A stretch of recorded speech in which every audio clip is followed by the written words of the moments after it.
তো আমাদের পরীক্ষার সামনে আপনারা জানেন, তো পরীক্ষার রুটিনও পেয়ে গেছেন। তো পরীক্ষা সম্বন্ধে আমাদের কিছু দিক নির্দেশনা থাকবে, সেগুলো আপনারা ফলো করবেন। তো আপনারা যেহেতু এবার প্রথমবার পরীক্ষা দিচ্ছেন, তো প্রথমবার একটু হয়তো দেখা যাবে একটু আপনাদের টুকটাক কিছু প্রবলেম ফেস হবে। তো এই বিষয়গুলো সম্বন্ধে মোটামুটি যদি আপনাদের ক্লিয়ার ধারণা থাকে তাহলে আর প্রবলেম হবে না। সেটা কিরকম? সাপোজ আপনারা আসলে কতটুকু লিখবেন, কি লিখবেন, বা অনলাইনে যারা পরীক্ষা দিবেন তাদের জন্য হচ্ছে তারা অবশ্যই যে কোশ্চেনটা দেওয়া হবে সেই কোশ্চেনটা খাতায় প্রথমে লিখবেন, ফ্রেশ কাগজে লিখবেন। লেখার পরে ছবি তুলবেন, ছবি তুলে পিডিএফ করে জমা দিবেন। ক্যাম স্ক্যানার দিয়েও করতে পারেন বা অন্যান্য পিডিএফ কনভার্টার যেটা আছে সেটা দিয়েও করতে পারেন। তো আপনাদের টু দ্য পয়েন্ট কোশ্চেন করা হবে, সেই টু দ্য পয়েন্টে অ্যান্সার দিবেন। অনেক বেশি লেখার প্রয়োজন নেই, অনেক কমও লেখার দরকার নেই, যতটুকু প্রয়োজন এতটুকু লিখবেন। বিশেষ করে বানানের দিকে লক্ষ্য রাখবেন। অনেকেই আছেন যে আপনারা ইভেনিং এ যারা আছেন তারা হুবহু কপি পেস্ট করার একটা প্রবণতা থাকে। অনেকেরই থাকে, সেটা বিশেষ করে অতীত অভিজ্ঞতা থেকে যেটা বলছি। তো সেটা করবেন না। আপনার নিজের ভাষায় লেখার চেষ্টা করবেন, নিজের মতো করে লেখার চেষ্টা করবেন। যে খাতায় লিখবেন সেই খাতাটা A4 সাইজের হলে ভালো। A4 সাইজ আপনাদের ছবির স্ক্যান আপনাদের জন্য সুবিধা হয়। এগুলো লিখে দিন।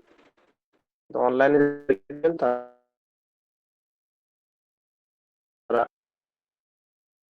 কাগজে লিখবেন।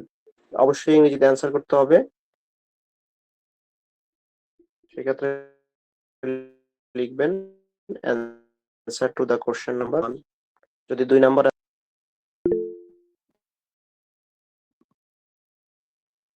কালি যেটা ব্যবহার করবেন, নীল এবং কালো, এই দুইটার বেশি ব্যবহার করবেন না। হেডলাইনটা নীল কালি দিয়ে লিখবেন। Answer to the question number 1 বা answer to the question number 2 অথবা কোনো পয়েন্টস যদি থাকে সেটা আপনারা নীল কালি ব্যবহার করবেন।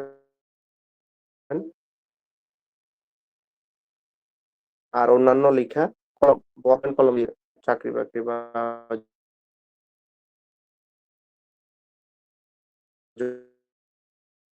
জুডিশিয়ারি বা করবেন, আমরা অলরেডি ফেস করে আসছি বা আমরা জানি, সেখানে কিন্তু এই জাতীয় দিক নির্দেশনা দেওয়া থাকে।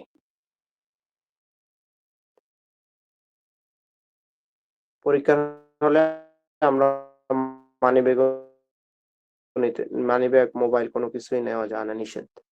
শুধুমাত্র কলম, ক্যালকুলেটর। অনেক সময় ক্যালকুলেটর ব্যবহার করা নিষিদ্ধ করে দেয়। তো এই দিক নির্দেশগুলো মনে রাখলে ভবিষ্যতের জন্য আপনাদের সুবিধা হবে। খাতার প্রথমে যখন একটা অ্যান্সার লিখবেন,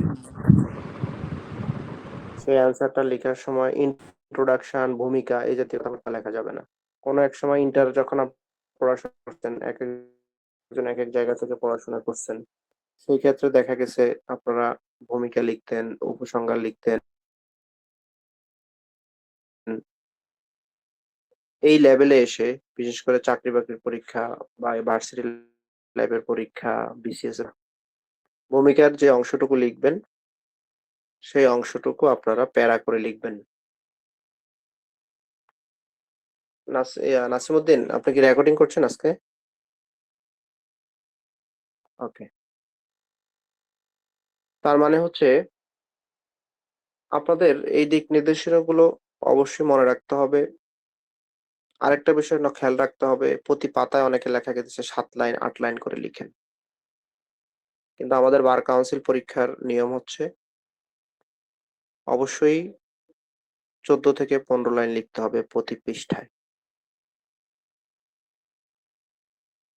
কোন একটা কোশ্চেনের অ্যান্সার আপনার একটা পাতার ৩-৪ লাইন পরে শেষ হয়ে গেল।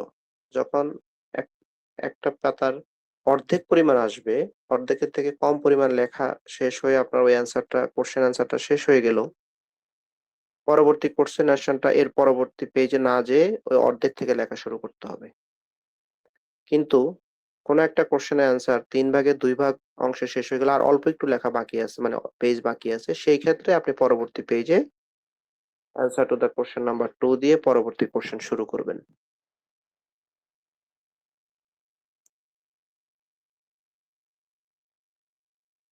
এরপরে হচ্ছে টাইমিং। ম্যাক্সিমাম ছেলেমেয়েরা বিভিন্ন পরীক্ষায়, কম্পিটিশন পরীক্ষায় যে জিনিসটা ফেল করে সেটার অন্যতম একটা কারণ হচ্ছে টাইমিং।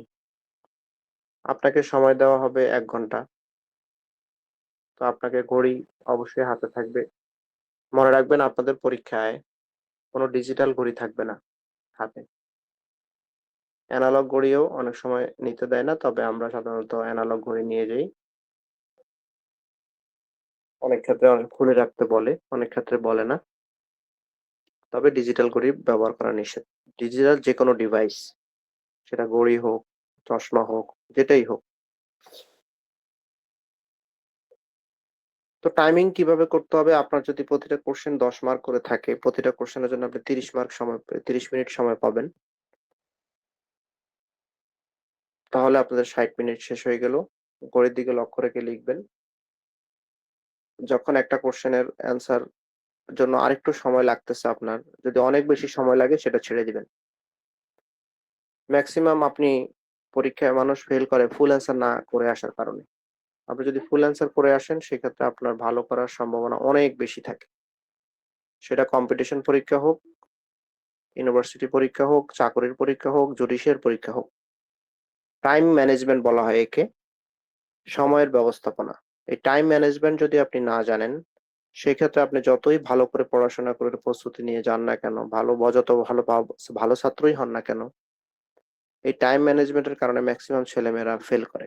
যেমন একটা উদাহরণ দিই, বার কাউন্সিলের এমসিকিউ পরীক্ষায় আপনাদের ৬০ মিনিট সময় থাকবে। প্রশ্ন পড়ে বিন্দু ভরাট করার জন্য আপনাদের ১০০টা কোশ্চেন দেওয়া হবে। তার মানে প্রতি কোশ্চেনে আপনি ১ মিনিটও পাচ্ছেন না। ৩০ সেকেন্ড থেকে অল্প কিছু সময় বাড়তি পাচ্ছেন। এই সময়ের মধ্যে আপনাকে কোশ্চেনটা পড়তে হবে। বল পয়েন্ট যে কলম সেটা দ্বারা বিন্দুটা ভরাট করতে হবে।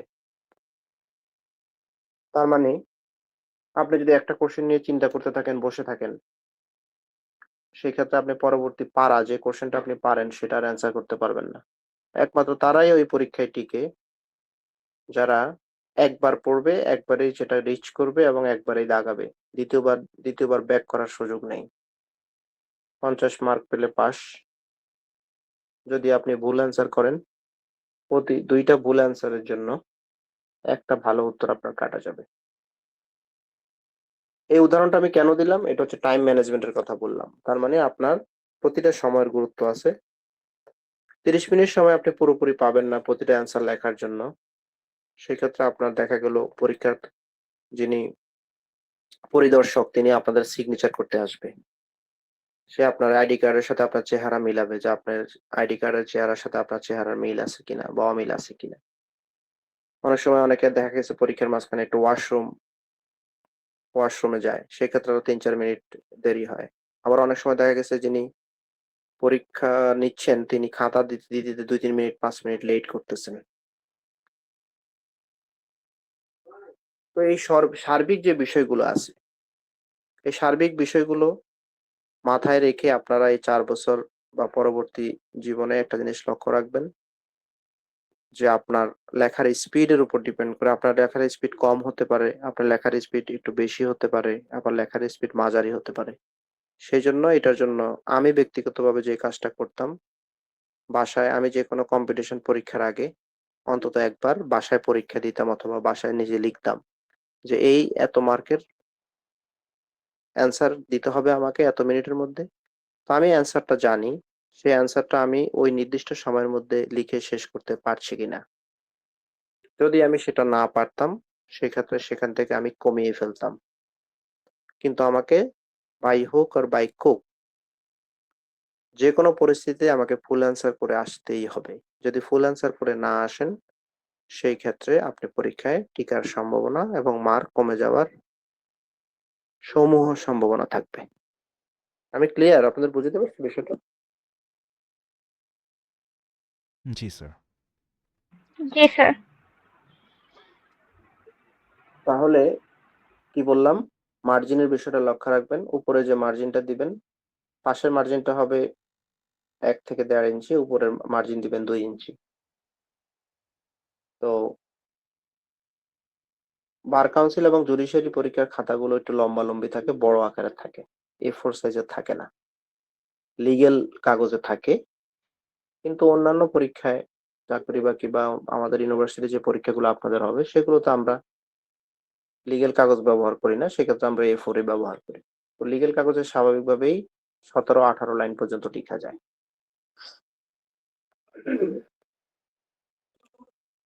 এটা একটা বিষয়। আর আপনাদের আরেকটা বিষয় বলে দেই, সেটা হচ্ছে যেটা আমি মেইনটেইন করতাম, সেটা হচ্ছে ফার্স্ট সেমেস্টার থেকে আপনারা একটু সিরিয়াস থাকবেন। ফার্স্ট সেমেস্টার থেকে আপনারা নোটস করার অভ্যাস গড়ে তুলবেন। টিচার পড়াইছে সেটা ভালো কথা, আপনি বুঝছেন। Okay fine. বই পড়েও আপনি বুঝছেন। কিন্তু বাসায় আপনি আপনার মতো করে লিখবেন। কেন? আমি আমার ব্যক্তিগত জীবনে যেটা করতাম সেটা হচ্ছে ক্লাস লেকচার, বিভিন্ন বই, নোটস এগুলো মিলিয়ে নিজে নোট করতাম। সেটা বার কাউন্সিল পরীক্ষার আগে দিয়েও আমার সব নোটস আমি ব্যক্তিগতভাবে করছি। কেন? এটা করার উদ্দেশ্য হচ্ছে আপনি যখন কোনো একটা বিষয় লিখতে বসবেন, কোনো একটা কোশ্চেনের অ্যান্সার যখন সাজাবেন, তখন আপনার ব্রেইনটা সকল কিছু থেকে দেখে স্ক্রুটিনাই করে খুঁজে মূল বিষয়টাকে নিয়ে আপনি চিন্তা করবেন। এই যে চিন্তা করলেন, পাশাপাশি আপনি খাতায় সুন্দর করে সাজিয়ে লিখলেন, এতেই আপনার 50% পড়া হয়ে যাবে। এটা সাইকোলজিক ইমপ্যাক্ট হচ্ছে এইটা। তো আপনারা ৪ মাসে যে কোশ্চেন গুলো বা যে টপিকস গুলো আপনাদেরকে পড়ানো হবে, সেই টপিকস গুলো একটা খাতায়, ফ্রেশ একটা খাতা নেবেন। এই সেমিস্টারের জন্য একটা খাতা নেবেন ৪০০ পেজের। সেই খাতায় এগুলো নোটস রাখবেন। এই নোটস গুলোই দেখবেন ভবিষ্যতে আপনাদের কোনো না কোনো, কারো না কারো কাজে লাগবে। পরীক্ষার আগে যখন নিজের লেখা আপনি দেখবেন, রিভিশন দিতে যাবেন, প্রয়োজনে সেখানে বাংলার, আমি যেটা করতাম ইংলিশের নিচে দিয়ে বাংলাটা, যেটা বাংলাটা পারতাম না, যেটার মিনিংটা আমি পারতাম না, সেটা আবার পেন্সিল দিয়ে লিখে রাখতাম। যখন মুখস্থ হয়ে যেত তখন মাঝে মুছে ফেলতাম, মাঝে মুছতাম না। তার মানে এমন কিছু ওয়ার্ড আছে যেটা হয়তো আপনি জানেন না, খুব সিম্পল একটা ওয়ার্ড, যেটা বললেও মানুষ লজ্জা পাবে। সেটা আপনার জন্য আপনি নোটস করে রাখলেন। এটা কেউ দেখলো না। এরকম অনেক ওয়ার্ডস আছে যেগুলো এখন আমি আগে পারতাম না, এখন পারি। কেন? কিন্তু এখন দেখলে হাসি পায় যে এই ওয়ার্ড আমি পারতাম না। তো সেই ওয়ার্ডগুলো আপনারা গোপনে নিজে খাতায় লিখে অথবা মুখস্থ করে আপনারা এগুলো শিখে ফেলবেন। যেহেতু আপনারা ইংলিশ ভার্সনে পড়ছেন, সেহেতু আপনাদের যেহেতু সবকিছু ইংরেজিতে লিখতে হবে, পরীক্ষায় যে কারণে, আরেকটা কারণে ফেল করে, বিশেষ করে লিখিত পরীক্ষায়, এমসিকিউ পরীক্ষা তো পাস করার এই বানানের স্পেলিং মিস্টেকের আসলে সুযোগটা অনেক কম থাকে। কিন্তু আপনার বিশেষ করে লিখিত পরীক্ষায় আরেকটা কারণে ম্যাক্সিমাম ছেলেমেয়েরা ফেল করে, সেটা হচ্ছে স্পেলিং মিস্টেক। আপনি ইংরেজিতে লিখেন অথবা বাংলায় লিখেন, যেভাবেই লিখেন না কেন, আপনার বানান যদি ভুল হয়, সেই ক্ষেত্রে ভুল বানানের জন্য ম্যাক্সিমাম নাম্বার অনেকের কমে যায়। তো ফার্স্ট সেমিস্টারের যে সমস্যাটা আপনাদের বিশেষ করে হবে, মর্নিং এবং ইভিনিং অনেকেরই হয়, সেটা হচ্ছে স্পেলিং মিস্টেক। তো আপনারা যেটা করবেন, আমি যেটা করতাম, ওই খাতায় যে প্রশ্নের অ্যান্সারটা আমি নোটস করতাম, সেটার নিচে দিয়ে ভোকাবুলারি নামে একটা পার্ট লিখে রাখতাম। সেখানের মধ্যে যে কঠিন বানানগুলো আছে বা যেটা আমি জানি না, সেটা কোনা দিয়ে নোটস আকারে একটা টেবল আকারে করে সেটা নিচে দিয়ে লিখে রাখতাম। যখন আমি সেই কোশ্চেনটা পড়তে যাইতাম, পড়ার আগে আমি বানানগুলো অথবা এই ভোকাবুলারি গুলো দেখতাম, এটার অর্থ সহ দেখতাম। দেখার পরে তারপরে আমি কোশ্চেন অ্যান্সার পড়তে যাইতাম। এতে আমার মুখস্থ এবং বোধগম্য হইতে সুবিধা হইতো। তো আশা করি এই বিষয়গুলো আপনারা লক্ষ্য রাখবেন। তো আপনাদের যে পরীক্ষাটা হবে সেখানে 10 মার্কস থাকবে, 7.5 7.5, তাই না? 15 মার্কসের। 2টা কোশ্চেন অ্যান্সার করবেন। তো ইভিনিং এর জন্য বলছি। হয়তোবা আমি 3টা কোশ্চেন দিব, 2টার অ্যান্সার করবেন। সেটা টাইম শিডিউল দেওয়া আছে, সেই নির্দিষ্ট টাইমে আপনারা সেটা অ্যাটেন্ড করবেন। তো আমরা এই পর্যন্ত যেটা পড়িয়েছি সেটা একটা ওভারভিউ আমি দিয়ে দিচ্ছি। সেটা হচ্ছে আমরা বেসিক্যালি যে জিনিসটা কমপ্লিট করেছি সেটা হচ্ছে হোয়াট ইজ ল, লটা কি। তো লটা লেখার সময় আপনারা অবশ্যই লক্ষ্য রাখবেন ইন জেনারেল, সাধারণভাবে আমরা ল বলতে কি বুঝি, বা ইন ব্রড সেন্স ব্যাপক অর্থে আমরা ল বলতে কি বুঝি, ইন ইউর ওন সেন্স আপনার নিজে ল বলতে আপনি কি বোঝেন। এছাড়াও ডিকশনারি বা মনীষীর কোনো সংখ্যা থাকলে সেটা দিতে পারেন। তারপরে আমরা পড়ছি pecuniary jurisdiction of civil court, civil কোর্টের নামগুলো পড়ছি, right? Five kinds of civil কোর্টের নাম আমরা মুখস্থ করছি, এটা আমরা পড়ছি। এবং এটাকে আমরা হায়ারকিজও বলে থাকি। এছাড়াও আমরা পড়ছি যে প্রত্যেকটা সিভিল কোর্টে, যেমন সিভিল কোর্ট গুলোর নাম হচ্ছে, প্রথমে যিনি বসেন প্রত্যেকটা দেওয়ানি আদালতে 5 প্রকার জাজ সাহেব বসেন। প্রথম যিনি বসেন তিনি হচ্ছেন ডিস্ট্রিক্ট জাজ, সেকেন্ড যিনি বসেন তিনি হচ্ছেন অ্যাডিশনাল ডিস্ট্রিক্ট জাজ, তৃতীয় নম্বর যিনি বসেন তিনি হচ্ছেন জয়েন্ট ডিস্ট্রিক্ট জাজ, চতুর্থ নম্বর যিনি জাজ তিনি হচ্ছেন সিনিয়র অ্যাসিস্ট্যান্ট জাজ, এবং সর্বশেষে যিনি বসেন তিনি হচ্ছেন অ্যাসিস্ট্যান্ট জাজ, যেটাকে আমরা বলি সহকারী জজ আদালত। তো মূলত আপনি যখন জুডিশিয়ারি এক্সাম দিবেন তখন আপনার এই পোস্টে মূলত আপনার পোস্টিংটা হবে। সে হচ্ছে সবার ছোট, তার জুরিসডিকশনও ছোট। আপনার জমির ভ্যালু যদি 1 টাকা থেকে 15 লক্ষ টাকা পর্যন্ত হয়, সেই ক্ষেত্রে আপনি মামলা করবেন সহকারী জজ আদালতে। আপনার জমির ভ্যালু যদি 15 লক্ষ 1 টাকা থেকে 25 লক্ষ টাকা পর্যন্ত হয়, তাহলে আপনি মামলা করবেন সিনিয়র অ্যাসিস্ট্যান্ট জাজ আদালতে, সিনিয়র সহকারী জজ আদালতে। আপনার জমির ভ্যালু যদি 25 লক্ষ 1 টাকা থেকে আনলিমিটেড হয়, 1 কোটি 2 কোটি 5 কোটি 100 কোটি যেটাই হোক না কেন, সেই ক্ষেত্রে আপনাকে মামলা করতে হবে অবশ্যই জয়েন্ট ডিস্ট্রিক্ট জাজ কোর্টে, যেটাকে আমরা বলি যুগ্ম জেলা জজ আদালত। সিভিল কোর্টের বা দেওয়ানি আদালতের এই 3টা আদালতেই আপনি সরাসরি মামলা করতে পারবেন। ডিস্ট্রিক্ট জাজ যিনি জেলা জজ এবং অতিরিক্ত জেলা জজ অ্যাডিশনাল ডিস্ট্রিক্ট জাজ, এই 2 আদালতে আপনি কখনোই একটা সিভিল মামলা করতে পারবেন না। তাহলে তাদের কাজ কি, তারা কি করে? তাদেরকে বলা হচ্ছে অ্যাপিলেট কোর্ট। সিভিল কোর্টের জাজ সাহেবরা যখন কোনো একটা সিভিল মামলায় ডিক্রি দিয়ে থাকে, ডিক্রি মানে কি? কনক্লুসিভ ডিসিশন, চূড়ান্ত রায় যখন দিয়ে থাকে, তখন তাদের যে মামলার রায় হয় তার এগেইনস্ট আপনি অ্যাপিল করবেন ডিস্ট্রিক্ট জাজ বরাবর। ডিস্ট্রিক্ট জাজ যখন মনে করবেন যে আমার অনেক মামলার প্রেশার বেড়ে গেছে, কিছু মামলা আমি অতিরিক্ত যিনি জেলা জজ তাকে ট্রান্সফার করার প্রয়োজন, তিনি তার কিছু সংখ্যক মামলা অতিরিক্ত জেলা জজ বা অ্যাডিশনাল ডিস্ট্রিক্ট জাজ সাহেবকে ট্রান্সফার করে দিবেন। তার মানে দুইজনে মিলেমিশে অ্যাপিলেট জুরিসডিকশনের যে বিষয়গুলো সেগুলো দেখবেন। তাহলে কি আমরা শিখলাম যে 5 প্রকার যে সিভিল আদালত, আপনারা এই সিভিল আদালতগুলো কোথায় থাকে? এই সিভিল আদালতগুলো প্রতিটা জজ কোর্টে পাবেন। আপনি কিশোরগঞ্জ যান সেই জজ কোর্টে পাবেন, বরিশাল যান সেই জজ কোর্টে পাবেন, কুমিল্লা যান সেখানে পাবেন, চাঁদপুর যান সেখানে পাবেন। প্রত্যেকটা জেলায় ডিস্ট্রিক্ট জাজ, জেলা জজ আছেন, অতিরিক্ত জেলা জজ আছেন, যুগ্ম জেলা জজ আছেন, সিনিয়র অ্যাসিস্ট্যান্ট জাজ আছেন, অ্যাসিস্ট্যান্ট জাজ আছেন। তার মানে এই সিভিল মামলা গুলো, যেগুলো আপনার right two property, right to office, আপনার অধিকার, জমি জমা সংক্রান্ত বিরোধ, আর যেখানে আপনার অধিকার ক্ষুণ্ণ হচ্ছে, আপনার রাইটস ভায়োলেশন হচ্ছে, কেউ আপনার জমি থেকে আপনাকে বেদখল করেছে, কেউ আপনার জমি দিয়ে আপনাকে হাঁটতে দিচ্ছে না, কেউ আপনাকে উচ্ছেদ করছে, কেউ আপনাকে বলছে যে আপনার জমির ভিতরে আমি জায়গা পাবো, বা কেউ বলছে যে আপনি যে জমিটা কিনছেন সেটা ভুল, সেটা সঠিক না। সহজ ভাষায় জমি জমা সংক্রান্ত যে বিষয়গুলো, যে প্রবলেম গুলো, যে ক্রাইসিস গুলো, আমাদের সমাজে প্রত্যেকটা বাসায় এবং প্রত্যেকটা পরিবারের সাথে এই বিষয়গুলো সম্পৃক্ত কম বেশি। তখনই এই সিভিল মামলা বা দেওয়ানি প্রকৃতির মামলার উদ্ভব হয়।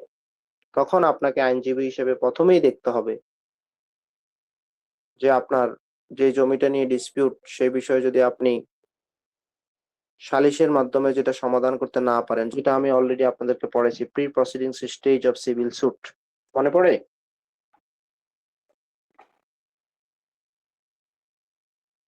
একটা মামলা করার পূর্বে আপনার করণীয় কি? একটা মামলা করার পূর্বে স্বাভাবিকভাবে প্রথমেই চেষ্টা করা হয় যে গ্রামের যে মেম্বার এবং চেয়ারম্যান, উপজেলায় যিনি বসেন, তার ওখানে অভিযোগ দাখিল করে সেই বিষয়টাকে সুরাহা বা নিষ্পত্তি করার জন্য। কিন্তু কোনো কারণে সেটা যদি সুরাহা বা নিষ্পত্তি না হয়, নিজেদের মধ্যে বিবাদগুলো যদি আপনি শেষ করতে না পারেন, সেই ক্ষেত্রে আপনি মামলায় চলে যাবেন। তো সিভিল মামলার ক্ষেত্রে আমি গত ক্লাসে আপনাদেরকে যেটা আপনারা ক্লাস করছেন সেখানে আমি পড়াইছিলাম, মনে আছে কিনা আপনাদের? একটা সিভিল মামলার প্রি প্রসিডিংস স্টেজ গুলো কি হবে, প্রসিডিং স্টেজ গুলো কি হবে। তো আমাকে একজন বলবেন প্রসিডিং স্টেজের আমরা কোন পর্যন্ত পড়ছিলাম?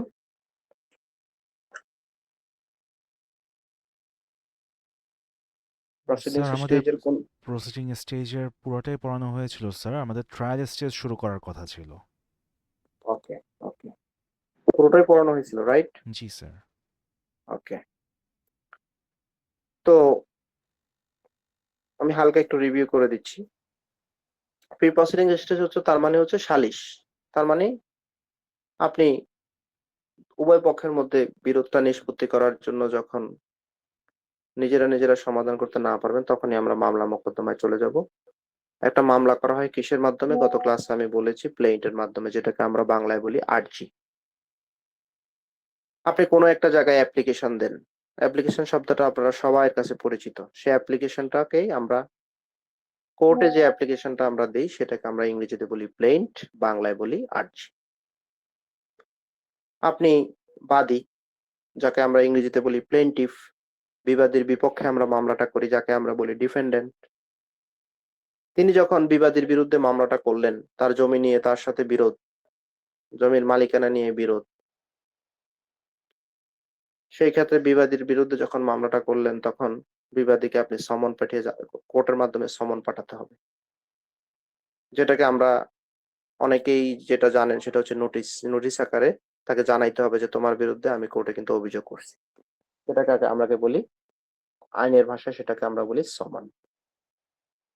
সমন যখন বিবাদীর বাসায় চলে গেল, বিবাদী জানতে পারলো যে অমুক ব্যক্তি বাদী, যার সাথে কিছুদিন আগে আমার ঝামেলা হয়েছিল বা বিশৃঙ্খলা তৈরি হয়েছিল, তিনি আমার বিরুদ্ধে কোর্টে গিয়ে মামলা করছেন। তার বাসায় কোর্টের অফিসার গিয়ে আপনার আর্জির যে কপি, প্লেইন্টের যে কপি, সরাসরি তিনি গিয়ে বুঝিয়ে দিয়ে আসবেন, অথবা ডাকযোগে তার বাসায় চলে যাবে। দুই ভাবেই সমন প্রেরণ করা যায়। বিবাদী যখন জানতে পারলেন, তখন তিনি আপনি যে ক্লেম গুলো করছেন, যে দাবি দাবাগুলো করছেন, যেটা আপনার আর্জিতে লেখা আছে, সেগুলো জবাব দাখিল করবেন, যেটাকে আমরা ইংরেজিতে বলি রিটেন স্টেটমেন্ট, লিখিত জবাব দাখিল করা। কোথায় দাখিল করবেন এই লিখিত জবাব? এই লিখিত জবাবগুলো দাখিল করবেন আপনি আদালতে। যেহেতু বাদী আপনার বিরুদ্ধে অভিযোগটা করছে আদালতে, সেই জবাবটাও আপনাকে আইনজীবীর মাধ্যমে লিখিয়ে আপনাকে আদালতেই জমা দিতে হবে। আদালত সেই লিখিত জবাবটা গ্রহণ করলেন, পেলেন। পাওয়ার পর উভয় পক্ষকে সুযোগ দিবেন যে তোমরা নিজেরা এটাকে বিকল্পভাবে এই বিরোধটাকে নিষ্পত্তি করার চেষ্টা করো। আদালত আপনাকে আবার সুযোগ দিবে যে আমি বুঝলাম যে বাদী কি চাইছে, বিবাদী কি চাইছে, তা আপনারা একটা কাজ করেন, এডিআর, যেটাকে আমরা ইংরেজিতে বলি অল্টারনেটিভ ডিসপিউট রেজুলেশন, বিকল্প বিরোধ নিষ্পত্তি। বিকল্পভাবে এই আপনাদের বিরুদ্ধে যে আপনাদের যে বিবাদ বা বিরোধ, এটাকে নিষ্পত্তি করার চেষ্টা করেন। মনে রাখবেন, একটা সিভিল মামলায় দেওয়ানি আদালতে প্রত্যেকটা আদালত আপনাকে অবশ্যই এই সুযোগটা দিবেন। তার মানে আমরা যদি কোড অফ সিভিল প্রসিডিউর দেখি, দেওয়ানি কার্যবিধির 89A সেকশন, 89B, অর্থঋণ আদালত দেখি, এই প্রত্যেকটা মামলায় আদালত পক্ষদ্বয়কে এডিআর বা বিকল্পভাবে বিরোধ নিষ্পত্তি করার সুযোগ প্রদান করবে। কোনো কারণে বিকল্পভাবে বিরোধ নিষ্পত্তি আপনি করতে পারলেন না, সেখানেও আপনি ব্যর্থ হলেন, বাদী বিবাদী ব্যর্থ হলো, তখন মামলাটা পুনরায় আবার কোর্টে ফিরে যাবে। সেটাকে আমরা বলছি ফার্স্ট হিয়ারিং, প্রথম শুনানি। সেই শুনানিতে বাদী পক্ষের কথাবার্তা বলবে, বিবাদী পক্ষের কথাবার্তা বলবে। ব্যাক টু দ্য প্যাভিলিয়ন, মামলা আগের জায়গায় ফিরে চলে গেল। কোর্ট কি করবে?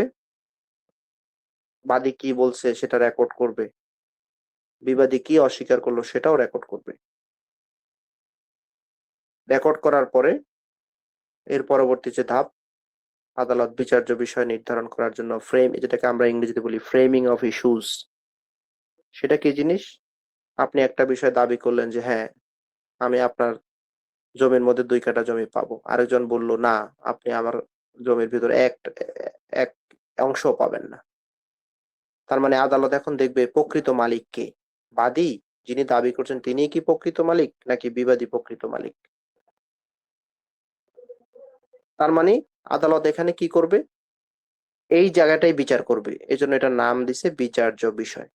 বিচার্য বিষয়কে যদি আমি ব্যাখ্যা করে বলি, বিচারের জন্য যে বিষয় আদালত নির্ধারণ করবে যে আমি আসলে কোন জায়গাটায় ফোকাসিং করব, কোন জায়গাটায় বিচার করব, সেটাকে আমরা বাংলায় বলি বিচার্য বিষয়, ইংরেজিতে আমরা বলি ফ্রেমিং অফ ইস্যুস। আদালত সুনির্দিষ্টভাবে ওই বিষয়টা ফ্রেম করে ফেললো, আদালত বুঝে ফেললো যে আসলে বাদী বিবাদের মধ্যে সমস্যাটা কোন জায়গায়, সেটা তিনি আইডেন্টিফিকেশন করে ফেললেন, সুনির্দিষ্ট করে ফেললেন।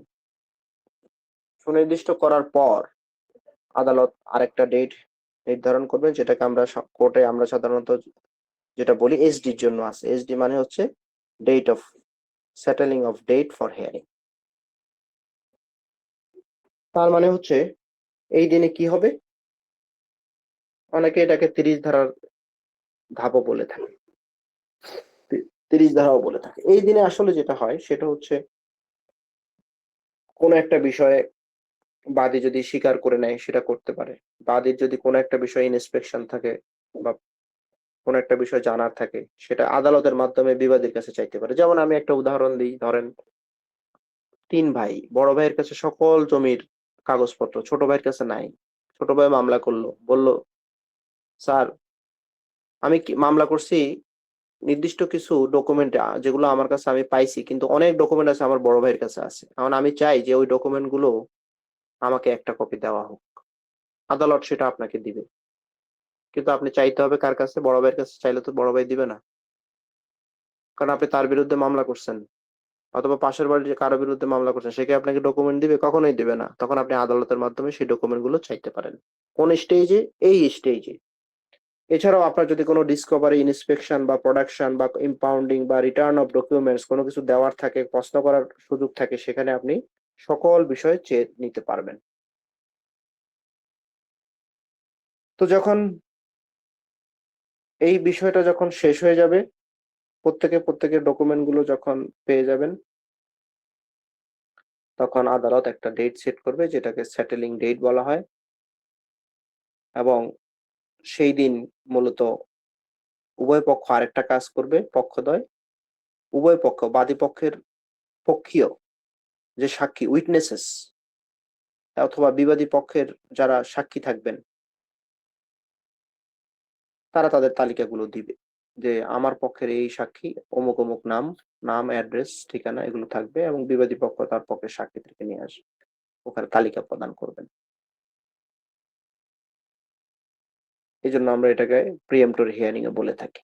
সাধারণত after a preemptory hearing date has been fixed, no further adjournment is normally granted except for the most urgent cases. তার মানে এই স্টেজে কি হলো? চাওয়া পাওয়া গুলো শেষ হয়ে গেল।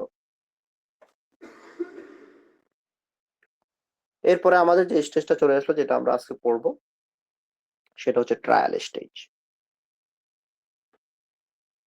তাহলে ডকুমেন্টারিও আমরা ক্লিয়ার হয়ে গেলাম। জাজ সাহেবও সিদ্ধান্ত নিয়ে নিল যে কোন বিষয়ে তিনি বিচার করবেন। পার্টিদের বাদী পক্ষ কি দাবি করলেন সেটাও আমরা নিশ্চিত হয়ে গেলাম। বিবাদী পক্ষ কি চাইলো সেটাও আমরা ক্লিয়ার হয়ে গেলাম। এই ট্রায়াল স্টেজ হচ্ছে মূলত কোর, যেমন আপনার হৃৎপিণ্ড, হার্ট বা ব্রেন। আপনার শরীরের মানুষ মারা যায় সাধারণত দুইটি কারণে, একটা হচ্ছে হার্ট অ্যাটাক অথবা ব্রেন স্ট্রোক করে। তো এটা হচ্ছে ওয়ান কাইন্ড অফ হার্ট, মানে আপনার মামলার মূল জায়গাটা এখানেই। যদি কেউ হার্ট ফেলিয়ার করে সেখানে আপনি মামলা হেরে যাওয়ার সমূহ সম্ভাবনা থাকবে। এই ট্রায়াল স্টেজে মূলত উভয় পক্ষের মধ্যে প্রথম যিনি পক্ষ, সেটা প্লেইনটিভও হতে পারে বা অনেক সময় দেখা গেছে ডিফেন্ডেন্ট হতে পারে, সে তার কেস ওপেনিং করবে। দ্যাট মিনস আপনারা যদি বইতে দেখেন, in the opening speech the opening advocate will state the following things. তার মানে যিনি প্রথমেই তার বক্তব্য প্রদান করবেন, যিনি অ্যাডভোকেট, তিনি কিছু বিষয়গুলো ফোকাসিং এ নিয়ে আসবেন জাজ সাহেবের সামনে। তিনি বলবেন, প্রথমেই তিনি ব্যাখ্যা করবেন state the nature of the case. That means আপনি যে কেসটা আদালতে নিয়ে আসছেন, সেই কেসটা প্রকৃতিটা কি? সেটা কি ক্ষতিপূরণের মামলা, নাকি চুক্তি ভঙ্গের মামলা, নাকি কোনো জমি বেদখল হয়ে গেছে সেটার মামলা, নাকি ভাই বোনদের মধ্যে বাটোয়ারা দরকার সেই বাটোয়ারা মামলা? কি ধরনের নেচারের মামলাটা আপনি নিয়ে আসছেন, কেন আপনি এই মামলাটা কোর্টে নিয়ে আসলেন, সেটা আপনি জাজ সাহেবকে স্পষ্ট আকারে ক্লিয়ার করে কনসেপ্ট দিয়ে বোঝাতে হবে। এরপরে অ্যাডভোকেট সাহেব জাজ সাহেবকে পরবর্তী যে বিষয়টা বর্ণনা করবেন, সেটা হচ্ছে state the issue in the case, the area of dispute between the parties. That means এই মামলার মূল বিচারের বিষয়টা কি? আপনি হয়তো মনে করতে পারেন জাজ সাহেব কি এটা জানে না, জাজ সাহেব সব জানে। কিন্তু বাদীপক্ষের আইনজীবী তার পক্ষের যে বিষয়গুলো, তার ফেভারেবল যে বিষয়গুলো, সেগুলো কোর্টের সামনে উপস্থাপন করবেন খুব সুন্দরভাবে। তিনি মামলার ইস্যুটা কি, কেন তিনি এই মামলা নিয়ে আসলেন, এই মামলাটার কোন বিচার তিনি চান, ডিসপিউটের জায়গাগুলো কোনগুলো, সেই বিষয়গুলো ক্লিয়ার কাট জাজ সাহেবকে বর্ণনা করবেন। বর্ণনা করার পর তিনি বলবেন এই মামলার সামারি কি। তিনি সামারি আকারে ফ্যাক্টটাকে ব্যাখ্যা করবেন। That means fact in issue. What is fact in issue? Fact in issue are the facts which the plaintiff is required to prove in order to establish his claim, and those which the defendant is required to prove in order to establish a defense which he has raised. তার মানে হচ্ছে এই যে ফ্যাক্টটা, যে issues of fact, যে কথাবার্তাগুলো আপনি fact গুলো বলছেন আদালতে, যে কথাগুলোর মাধ্যমে আপনার কেসটা এস্টাবলিশ হবে, প্রমাণ হবে যে আপনার যে দাবিগুলো করছেন সেটা নিরঙ্কুশ, অ্যাবসলিউটলি রাইট।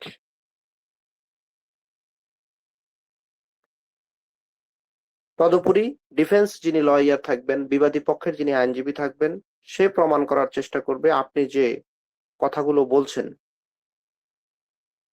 সেটা সত্য নয়, সে এটাকে ডিফেন্স করবে। তার মানে সে এটার প্রতি উত্তর দিবে। তো যাই হোক, আপনি আপনার মামলার যে ফ্যাক্ট ইন ইস্যু, যে ফ্যাক্টের উপর বেস করে, যে ফ্যাক্টের উপর এস্টাবলিশ করে, যে ফ্যাক্টটাকে আপনি এস্টাবলিশ করে আপনি এই মামলায় উইন করতে চাচ্ছেন, সেটাকে সামারি আকারে আপনাকে বলতে হবে। বাদীপক্ষের লয়ার কিন্তু এখনো কথা বলছে।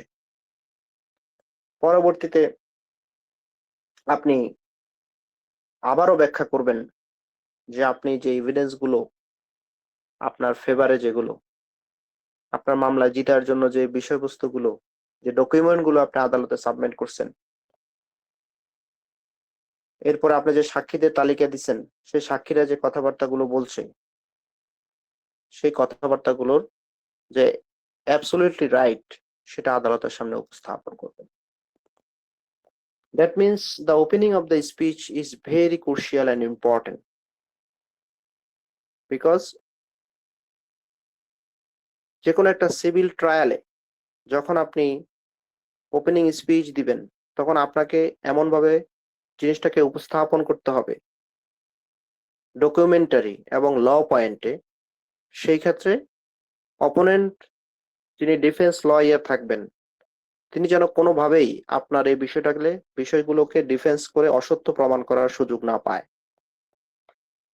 এটা যদি পায় সেই ক্ষেত্রে কিন্তু আপনার মামলায় হেরে যাওয়ার সমূহ সম্ভাবনা থাকবে।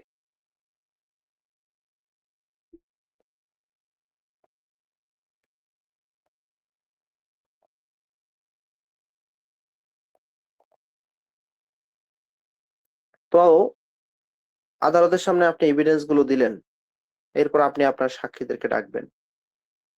মনে রাখবেন, বাদী পক্ষ যখন তার নিজের সাক্ষীদেরকে, আপনি মামলা করলেন, আপনি হচ্ছেন মামলার বাদী, যাকে আমরা বলি প্লেইন্টিফ। আপনি যখন কোনো একটা মামলায় আপনার পক্ষীয়, আপনার ফেভারেবল যে সাক্ষীদেরকে আপনি কোর্টে নিয়ে গেছেন, আপনি নিজেই সেই সাক্ষীদেরকে জিজ্ঞাসা করবেন যে তুমি কি এই দলিল সম্পর্কে জানো? সে বলবে হ্যাঁ জানি। আপনি কি বলতে পারবেন এই দলিলটা কত সালে প্রস্তুত হয়েছিল আনুমানিক? সে বলবে হ্যাঁ আমি জানি এত সালে। আপনি বলেন এই দলিল করার সময় কারা কারা সাক্ষী ছিলেন? এই যে আপনি আপনার সাক্ষীদের এই বিষয়ে জিজ্ঞাসাবাদ করছেন, আপনি নিজেই, এটাকে ইংরেজিতে বলে এক্সামিনেশন ইন চিফ, বাংলায় এটাকে বলা হয় জবানবন্দি। তার মানে হচ্ছে বাদীপক্ষ যখন নিজ পক্ষের সাক্ষীদেরকে কোনো বিষয়ে জিজ্ঞাসা করেন এবং সে তার প্রতি উত্তরে এটাকে স্বীকার করে নেন, সেটাকে কমপ্লাই করেন, সেটাকে আমরা ইংরেজিতে বলি এক্সামিনেশন ইন চিফ বা বাংলায় বলি জবানবন্দি।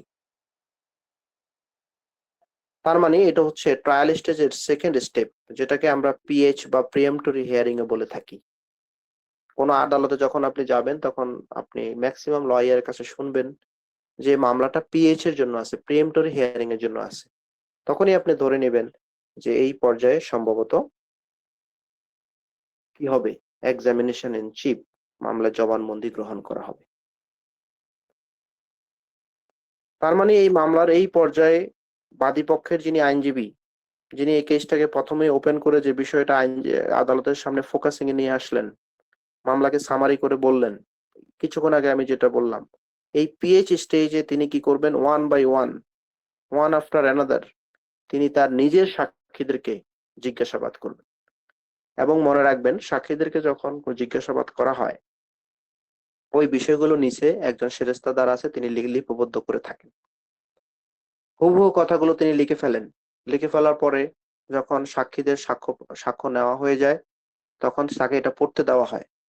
পড়তে দেওয়া হওয়ার পর সেখানে তিনি সিগনেচার করেন যে হ্যাঁ আমি এই কথাগুলো বলেছিলাম। তার মানে আপনি আদালতে গিয়ে সাক্ষীদের জবানবন্দি গ্রহণকালে কোনো একটা বিষয় বললেন, কিছুক্ষণ পরে আরেকটা বলার কোনো সুযোগ নেই। যদি বলেন তাহলে আপনি কিন্তু মামলায় হেরে যাওয়ার সমূহ সম্ভাবনা থাকবে। এজন্য সাধারণত বাদীপক্ষের লয়াররা তার পক্ষের যে সাক্ষীরা যারা যান, তাদেরকে আগেই ব্রিফিং দিয়ে দেন যে তুমি কিন্তু এই বিষয় যদি না জানো বলবে যে আমি জানি না, আর যদি বলো জানো তাহলে বলবে তুমি জানি। দ্যাট মিনস তুমি অসত্য কিছু বলার সুযোগ সেখানে নাই।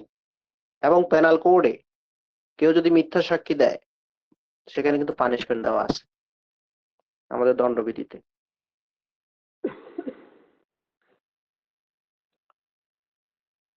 তার মানে হচ্ছে এই পিএইচ ট্রায়াল স্টেজে যে পিএইচ বা প্রিএম্পটরি হিয়ারিং এর যে স্টেজটা, সেই স্টেজে আপনি প্রয়োজনে ডকুমেন্টও সাবমিট করতে পারবেন যদি আপনার ফেভারেবল বা আপনার ফেভারে আছে এরকম কোনো ডকুমেন্ট যদি আপনার এভিডেন্স যদি থাকে। তো এখানে মূলত মনে রাখবেন একটা ওয়ার্ড আছে যেটা আপনার এভিডেন্স একটা ভবিষ্যতে পড়বেন, এখানেও জানা দরকার, সেটা হচ্ছে burden of proof. Burden of proof বলতে ওই বিষয়টাকে বোঝায় যে আসলে মামলা প্রমাণ করার দায়িত্ব কার। এটা সারা জীবন খেয়াল রাখবেন, যিনি কোনো বিষয়ে ক্লেম করবেন যে হ্যাঁ এই জিনিসটা আমার, তো সাধারণত বাদীই তো মামলায় ক্লেম করে থাকে, দাবি দাবা করে থাকে। মনে রাখবেন, যিনি দাবি কোনো বিষয়ে দাবি ক্লেম করবেন, সেটা বাদী হোক অথবা বিবাদী হোক, তাকেই সেটা প্রমাণ করতে হবে। বিবাদী পক্ষের আইনজীবীর সেটা প্রমাণ করার প্রয়োজন নাই। তাহলে আপনি যদি ধরেন আদালতে মামলা করলেন যে 2 কাঠা জমি আমি মিস্টার রহিমের কাছ থেকে পাবো, আপনাকে কিন্তু প্রমাণ করতে হবে কিভাবে আপনি ওই 2 কাঠা জমি পাবেন। মিস্টার রহিম সাহেবের দরকার নাই আদালতে উপস্থাপন করা যে কিভাবে তিনি এই 2টা জমি পাবেন না। তিনি কি করবেন, তার দায়িত্ব হচ্ছে আপনি যে দাবিগুলো করছেন সেটার প্রতি উত্তরে যে ডকুমেন্টগুলো সাবমিট করা দরকার সেটা তিনি আদালতে সাবমিট করবেন। কোনো কারণে প্লেনটিফ বা মামলার বাদী যদি ফেল করে, এটাকে ইংরেজিতে একটা সুন্দর একটা ওয়ার্ড আছে, সেটা হচ্ছে আইনের ভাষায় আমরা বলি balance of probabilities. That means if plaintiff fails to raise a prima facie case in relating to his claim, the suit should be dismissed at once. তৎক্ষণাৎ মামলা ডিসচার্জ হয়ে যাবে, খারিজ হয়ে যাবে, বাদ হয়ে যাবে। কখন? মামলার বাদী যখন কোনো একটা বিষয়ে বার্ডেন অফ প্রুফ প্রমাণ করতে, একটু আগে যেটা বললাম, প্রমাণ করতে যদি ব্যর্থ হয়, সেটা ব্যালেন্স করতে ব্যর্থ হয়, ডকুমেন্ট অনুসারে সাক্ষীদের কথাবার্তা যদি অমিল পাওয়া যায়, সাথে সাথে জজ সাহেব ধরবে যে হচ্ছে ফলস, ভুয়া, ফ্যাব্রিকেটেড, সাথে সাথে মামলাটা ডিসচার্জ করে দিবে। ডিসচার্জের বাংলা হচ্ছে খারিজ করে দেওয়া।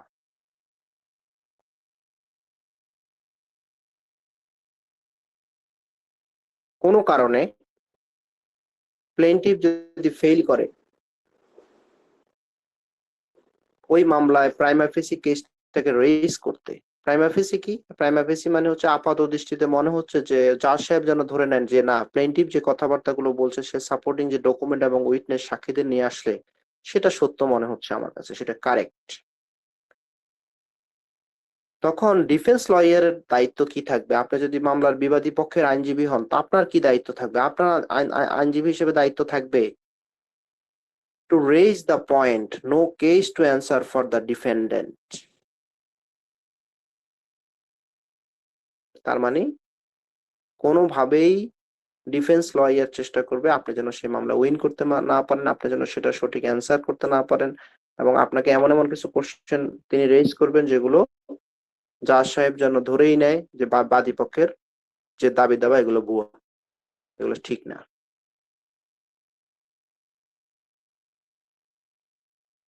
তাহলে কি বললাম? বাদী পক্ষ যদি তার ফেভারের জিনিসপত্র প্রাইমা ফেসি আপাত দৃষ্টিতে মনে হয় যদি জাজ সাহেবের কাছে যেগুলো ঠিক নাই, তখন তিনি মামলাটা ডিসমিস করে দিবেন। তখন বিবাদী পক্ষের সুযোগ আসবে। বিবাদী পক্ষ তার বক্তব্য, ওপেনিং স্পিচ শুরু করবেন। বিবাদী পক্ষের যিনি আইনজীবী, তিনি তার ওপেনিং স্পিচে বলবেন, ওয়ান আফটার আনাদার সে তার এভিডেন্স গুলো দেখানো শুরু করবে, প্লেইনটিফ যেগুলো দিয়েছিল সেটার প্রতি উত্তরে, এবং তিনি কনসেন্ট্রেট করবেন যেগুলো আপনি আদালতে ডকুমেন্ট হিসেবে সাবমিট করেছেন সেটার প্রতি উত্তরে তিনি তার সকল ডকুমেন্টগুলো ডিফেন্স লয়ার হিসেবে সেগুলো আদালতে সাবমিট করবে। কিভাবে উনি সাবমিট করবে? আপনি অলরেডি কিন্তু আপনার যে আর্জিগুলো কপি সেটা কিন্তু বিবাদীর বাসায় অলরেডি পাঠাই দিছে। বিবাদী ওই কপিটা পেয়ে কিন্তু তার আইনজীবীর সাথে যোগাযোগ করছে, যোগাযোগ করে আইনজীবী কিন্তু সেই দাবির প্রতি উত্তরে যেই যে ডকুমেন্ট গুলো প্রয়োজন সেটা বিবাদী থেকে চেয়ে নিছে, বিবাদী সেগুলো না থাকলে সেগুলো তুলে নিছে, অথবা আদালতে ওই যে একটা স্টেজ বললাম 30 ধারা, সেই স্টেজে সেগুলো বাদী পক্ষ থেকে নিয়ে নিছে, নিয়ে তিনি তার সকল এভিডেন্স বা সাক্ষ্য প্রমাণগুলো সাজাইছে ওয়ান বাই ওয়ান। এরপরে যে ট্রায়াল স্টেজে যে বিষয়টা আসবে সেটা হচ্ছে এক্সামিনেশন, ক্রস এক্সামিনেশন এন্ড রি এক্সামিনেশন, যেটা আমরা 3 নম্বর পয়েন্টে আমরা যে বিষয়টা পড়বো সেটা কি? বাদী পক্ষের সাক্ষীদের সাক্ষ্য নেওয়া হলো, বাদী পক্ষের যিনি লয়ার তিনি তার পক্ষীয় সাক্ষীদের জবানবন্দি গ্রহণ করলেন। বিবাদী পক্ষের আইনজীবী বাদী পক্ষের যে সাক্ষী তাদেরকে জেরা করবেন। এই জেরার ইংরেজি হচ্ছে ক্রস এক্সামিনেশন। জেরা কেন করা হয় মনে রাখবেন, বাদী পক্ষের সাক্ষীরা তো বাদী পক্ষের লোকের পক্ষেই বলবে, এটা তো স্বাভাবিক একটা বিষয়, নর্মাল একটা সেন্স। আমি সাক্ষী নিয়ে গেছি আমার পক্ষের লোকজনকে, তো আমার লোকজন তো আমি পড়ায় টড়ায় তাদেরকে নিয়ে গেছি যে ভাই তুমি কিন্তু আমার পক্ষে এই বিষয়গুলো বলবা, তুমি দলিল সম্পর্কে জানো না তাও আমাকে বলবা, হ্যাঁ আমি জানি। কিন্তু বিবাদী পক্ষের যে আইনজীবী তিনি কিন্তু খুব ভালো করেই জানেন যে বাদী পক্ষের সাক্ষীরা কিন্তু বাদী পক্ষের কথাই বলবে এবং তাদের মতপুষ্ট। বিবাদী পক্ষের আইনজীবীর দায়িত্ব হচ্ছে সাক্ষীদের যে সাক্ষ্যগুলো তারা অলরেডি বাদীপক্ষ নিচে জবানবন্দি গ্রহণ করছে, যেটাকে আমরা ইংরেজিতে বলছি এক্সামিনেশন ইন চিফ, সেটা আদালতের সামনে প্রমাণ করা যে সাক্ষীরা হচ্ছে ভুয়া, এই সাক্ষীগুলো এই সম্পর্কে কিছুই জানে না এবং এই সাক্ষীদেরকে সাজিয়ে নেওয়া হয়েছে এবং এই সাক্ষীদের সাক্ষ্যগুলো সঠিক না। তার মানে আদালতের কাছে স্পষ্ট করা যে সাক্ষীদের সাক্ষ্য কোনো সাক্ষ্যগত মূল্য নাই। সেটা কিভাবে করবে? আদালতেই অপোনেন্ট পার্টির যে লয়ার তিনি মূলত জেরা করেন, যেটাকে আমরা ইংরেজিতে বলি ক্রস এক্সামিনেশন। তাহলে প্রথমে হবে কি, usually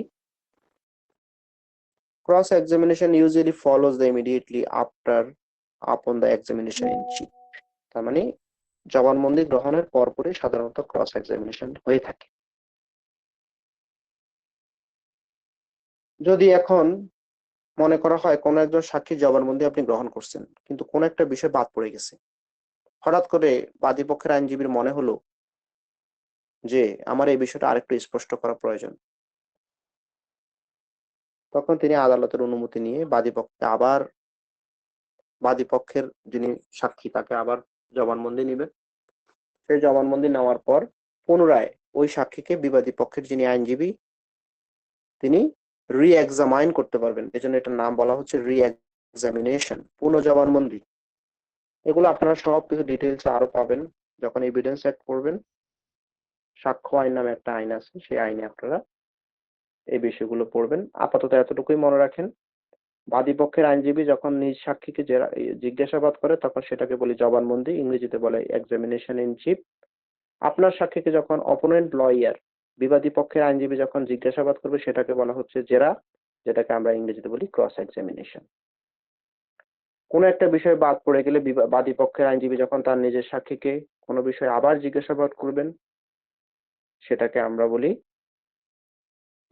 পুনঃ জবানবন্দি, এবং ওই পুনঃ জবানবন্দি কিন্তু বিষয়টাকে আবার অপোনেন্ট পার্টি লয়ার পুনরায় আবার রি এক্সামাইন করতে পারবেন। তার মানে এই রি এক্সামিনেশন করার মূল উদ্দেশ্য হচ্ছে কি জানেন? ক্ল্যারিফাই করা, কোনো একটা বিষয়কে ক্ল্যারিফাই করা, তবে এক্সপ্লেইন করা। That means the purpose of re-examination is to clarify, explain or develop matters arising out of the cross-examination। তার মানে ক্রস এক্সামিনেশনে কোনো একটা বিষয় যদি অ্যারাইজ করে সেটাকে ক্ল্যারিফাই করা বা পরিষ্কার করা। ক্ল্যারিফাইয়ের বাংলা হচ্ছে ক্লিয়ার করা। ক্লিয়ার করা হচ্ছে এটার মূল উদ্দেশ্য। তো মামলার এই পর্যায়ে ক্রস এক্সামিনেশন হয়ে গেল, রি এক্সামিনেশন হয়ে গেল, আমরা কিন্তু মোটামুটি মুভির শেষ অংশে চলে আসছি। লাস্ট যে অংশ সেটা হচ্ছে আদালতে আমরা সাধারণত যে ওয়ার্ডটা ইউজ করি সেটা হচ্ছে আর্গুমেন্ট, সমাপনী বক্তব্য বা ক্লোজিং স্পিচ। এই ক্লোজিং স্পিচে প্রত্যেক আইনজীবী তাদের যে বিষয়গুলো আছে বাদীপক্ষ এবং বিবাদী পক্ষের সাপোর্টিং সাক্ষীদের, যেটাকে আমরা বলি PW1 PW2, মানে প্লেন্টিফ উইটনেস নাম্বার 1, প্লেন্টিফ উইটনেস নাম্বার 2, আর ডিফেন্স যিনি থাকেন বিবাদী পক্ষের আইনজীবী যেটা দিয়ে থাকেন সেটা হচ্ছে DW1 DW2, তার মানে defence witness number 1, defence witness number 2। তার মানে আপনার সাপোর্টিং যা যা আছে সেগুলো বই আকারে আপনাকে দিয়ে দিতে হবে আদালতে, উভয় পক্ষকে দিবে। ওই বিষয়ে আর্গুমেন্ট হবে, ক্লোজিং স্পিচ হবে। That means when evidence is closed after hearing of the both the evidence for the plaintiff and defendant, the pleaders will be called upon to argue their cases। তার মানে যখন সাক্ষ্য প্রমাণ নেওয়া হয়ে যাবে, সাক্ষীদের সাক্ষ্য নেওয়া হয়ে যাবে, তখন আদালত উভয় পক্ষকে ডাকবে আপনাদের মামলাটা আর্গুমেন্ট করার জন্য।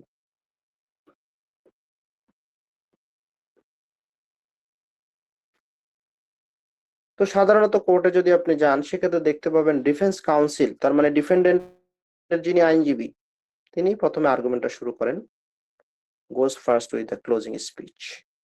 কি থাকে এই ক্লোজিং স্পিচে সেটা আমরা বলি। সেখানে মূলত থাকে যে ওই মামলার ফ্যাক্টটা কি ছিল,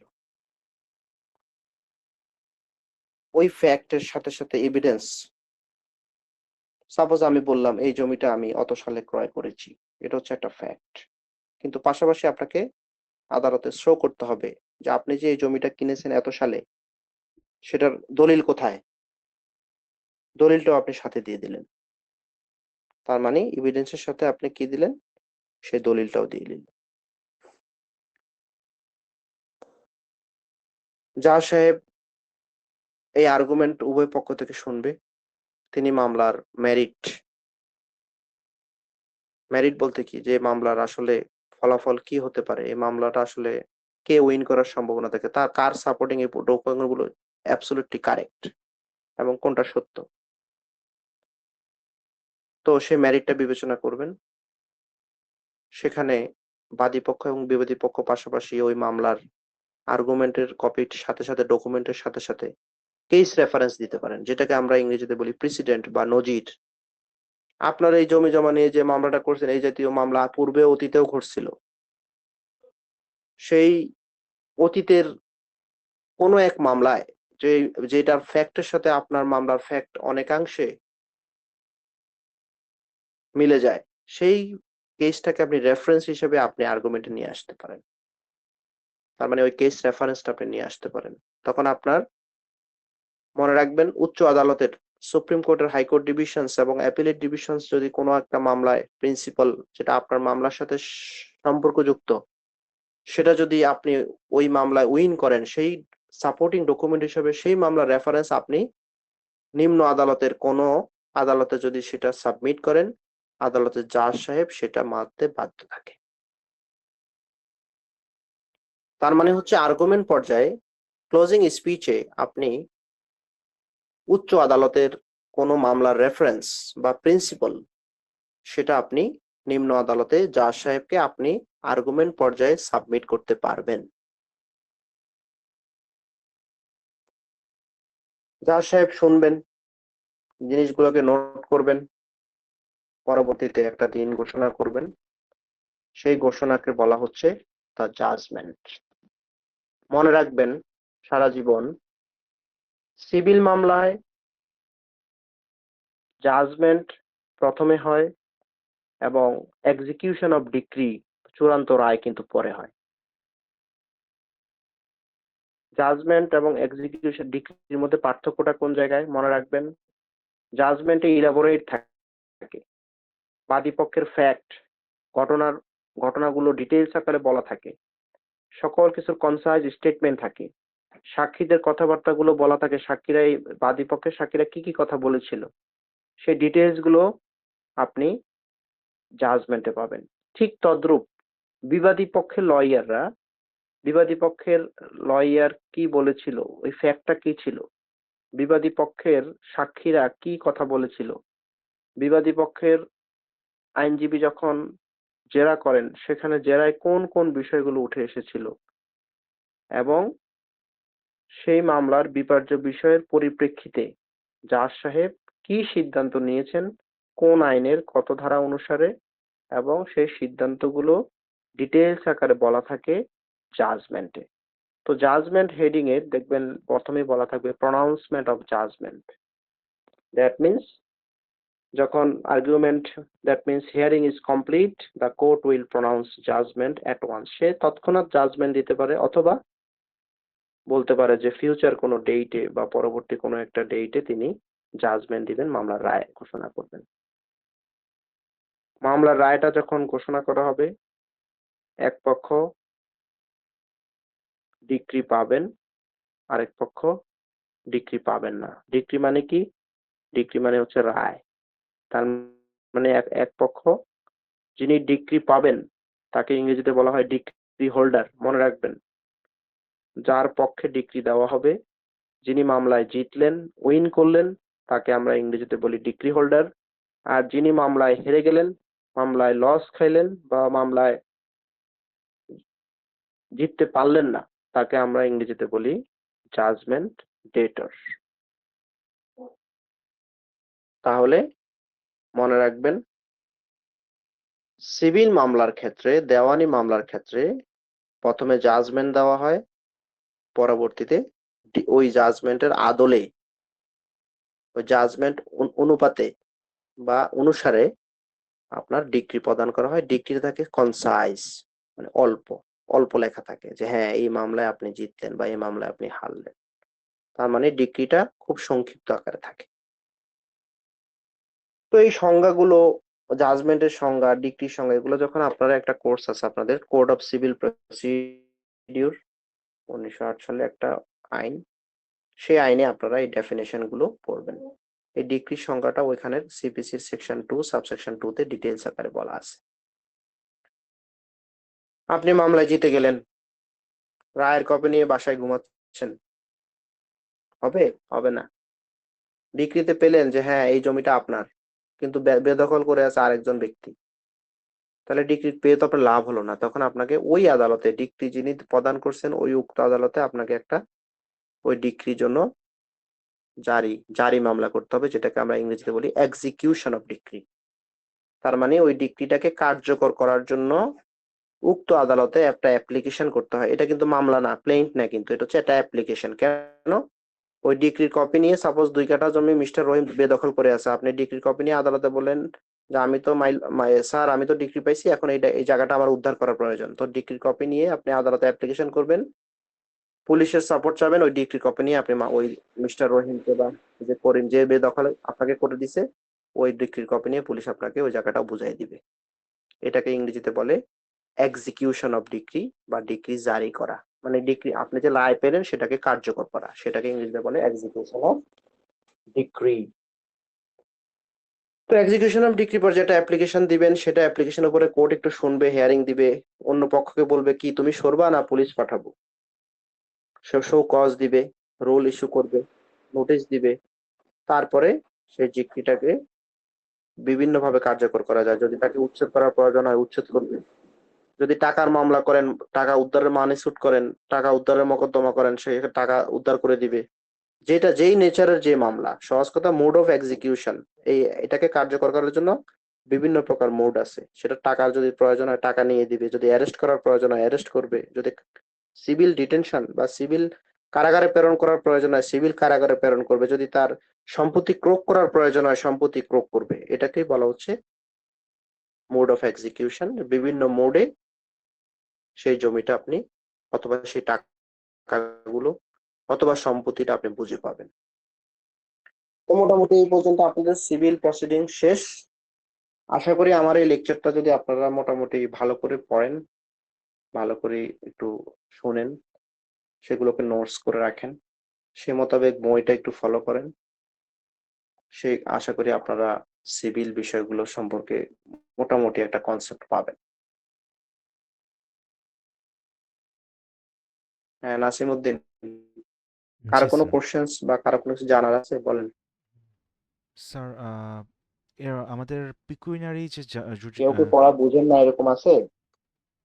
স্যার আজকের পড়া সবকিছু ঠিক আছে স্যার। আর স্যার অন্য ওকে, এর আগের ওকে, একটা ম্যাটারে কোয়েশ্চেন করার ছিল স্যার। হ্যাঁ বলেন স্যার, প্লিজ। পিকুইনারি জুরিসডিকশনে যেই আমরা পড়ে এসেছি যে অ্যাসিস্ট্যান্ট জাজের ক্ষেত্রে 15 জি লাখ পর্যন্ত আমরা ওনাদের কাছে 15 লাখ টাকার ক্লেম ইয়ার জন্য আর কি, যে মামলার ক্ষেত্রে আমরা জি, আমাদের ভ্যালুটা, কাছে জমির ভ্যালুটা জমির ভ্যালুটা 15 লাখ টাকার মামলা পর্যন্ত হলে করবে। আমরা মামলা করতে পারবো। তো স্যার আমরা জি ডক্টর হামিদের বই থেকে, আব্দুল হামিদের বই থেকে যেটা দেখেছি যে সেখানে 2 লাখ পর্যন্ত দেওয়া আছে। এরকম স্যার প্রতিটাই একটু কম কম ভ্যালুর দেওয়া আছে। তো এখন কি আমরা এই 15 ওকে, লাখ ওকে। এবং জি স্যার। আচ্ছা আপনার কাছে যে বইটা আছে সেটা হচ্ছে ওই পুরনো ভার্সন, হ্যাঁ?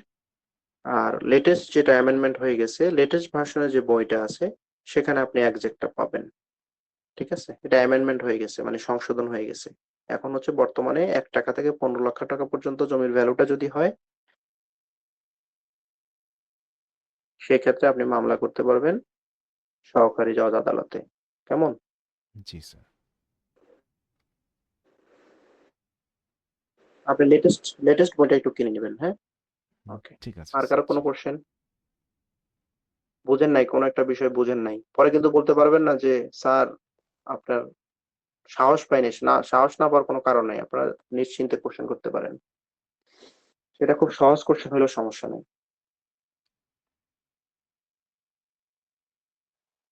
স্যার আসসালামু আলাইকুম। ওয়ালাইকুম আসসালাম। সাবিকুন নাহার। স্যার আমাদের আহ, আমরা ডে শিফটের তো আমাদের জি। আগে থেকে বলা হয় নাই যে এখন ক্লাস হবে, তো একটু লেট হয়েছে ঢুকতে। যদি ফার্স্টে যেটা ও আচ্ছা আচ্ছা বলছিলেন। আচ্ছা আচ্ছা, নো প্রবলেম। আপনাদের এটা অপশনাল তো, জি জি, এই জন্য আর কি আপনাদেরকে এই বিষয়টা ক্লাসে পুনরাবৃত্তি করা হবে। ঠিক আছে? Okay sir. বা আমি যে রেকর্ডিং, এখন তো এটা রেকর্ডিং হচ্ছে তো, আপনারা রেকর্ডিংটা শুনে নিলেই হবে। ঠিক আছে? Okay sir. রেকর্ডিংটা শুনে তারপরে আবার ক্লাস করবেন, তাহলে জিনিসটা আরো আপনাদের সহজ মনে হবে আর কি। ঠিক আছে? Okay. Thank you sir.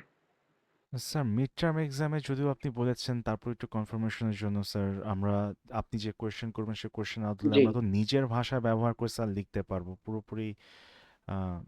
Kind of একটা আছে না যে বুকিশ কিছু ওয়ার্ডস ইউজ করা, এরকম কোনো বাধ্যবাধকতা তো যতটুকু নেই স্যার। সম্ভব চেষ্টা করবেন আর কি। না, আপনারা খুব সিম্পল লিখবেন। আপনারা অনেক বেশি বোম্বাস্টিক ওয়ার্ড বা খুব হার্ড ওয়ার্ড ইউজ করার দরকার নাই। আপনারা যতটুকু বুঝবেন ততটুকুই লিখবেন। আর যেগুলো বেসিক কিছু ওয়ার্ড আছে যেগুলো আপনাদের শিখতে হবে, সেগুলো একটু কষ্ট করে পড়বেন, কারণ আপনাদের তো ভোকাবুলারি গুলো আস্তে আস্তে রিচ করতে হবে আর কি। এই স্যার জিনিসটা যদি এরকম হয় যে অল্প কথায় যদি পুরো ব্যাপারটা বুঝিয়ে দেওয়া যায়, যেখানে নর্মালি 10 লাইন হ্যাঁ লাগে হ্যাঁ হ্যাঁ, এটাকে যদি আরো দুই ভালো। তিন লাইনে বলে দেওয়া যায় স্যার, সমস্যা হবে না তো স্যার? কোনো সমস্যা নেই, কোনো সমস্যা নেই। আপনি কনসেপ্টটা আমাকে দিতে পারলেই যথেষ্ট। আমি যেন বুঝতে পারি আপনি জিনিসটা ক্লিয়ার। জি স্যার। যেমন আমি যখন পড়াই, আমার কাছে মনে হয় যে আপনি যদি ক্লিয়ার না হন, আমার এই পড়ানো ব্যর্থ। ঠিক তদ্রূপ আপনার খাতা যখন আমি দেখি, যখন আমি যদি বুঝতে পারি যে আপনি অল্প কথায় সব কথা আমাকে বুঝাই ফেলতে পারছেন, ওকে, নো প্রবলেম। জি স্যার। আমার মেইন ফোকাসিং হচ্ছে কনসেপ্ট। ওকে, তো ঠিক আছে, আজকের মতো বিদায়। সবাই ভালো থাকবেন। নাসিম, নাসিম, আপনি ওই রেকর্ডিংটা একটু গ্রুপে দিয়ে দিন কাইন্ডলি। জি স্যার। ওকে।